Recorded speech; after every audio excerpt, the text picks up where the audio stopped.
Siddiqui media के साथ वाबस्ता रहने वाले मुअज़्ज़ज़ दोस्तों, आज की इस वीडियो में हम आपकी खिदमत में एक सबक आमोज़ वाक़या पेश करेंगे, लिहाजा वीडियो को आखिर तक देखिएगा और फिर कमेंट बॉक्स में अपनी राय का इजहार भी कीजिएगा। रिवायत किया जाता है कि कुछ अफराद सफ़र हज पर निकले। एक मकाम पर उनके काफिले का एक आदमी फौत हो गया। उन लोगों ने जब उसकी कब्र खोदी तो एक बहुत बड़ा सांप वहां नजर आया, जिसको देखकर वो लोग हैरान हो गए। उस कब्र को छोड़कर जब दूसरी कब्र खोदी तो क्या देखते हैं, वहां पर भी वो सांप नजर आ रहा है। वो लोग हजरत सैयदना अब्दुल्लाह इब्न अब्बास रज़ी अल्लाह तआला अन्हुमा की खिदमत में इस हैरत कर देने वाले मसले के हल के लिए हाजिर हुए। आपने फरमाया ये उसकी खयानत की सजा है जिसका वो मुर्तकिब हुआ करता था। आपने मजीद फरमाया कि इसको इन दोनों कब्रों में से एक कब्र में दफन कर दो। खुदा की कसम अगर सारी ज़मीन इसकी कब्र बनाने के लिए खोद डालो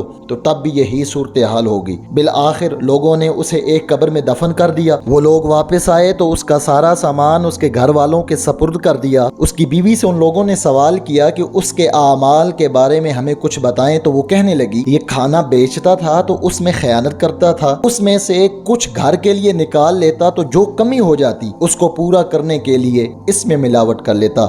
नाजरीन, इस वाक़े से उन लोगों को इबरत हासिल करनी चाहिए जो चंद सिक्कों की खातिर मिलावट करते हैं और लोगों को धोखा देते हैं। अबू दाऊद शरीफ में हदीस मौजूद है, नबी करीम सल्लल्लाहु अलैहि वसल्लम ने इरशाद फरमाया, जो धोखा दे वो हम में से नहीं है।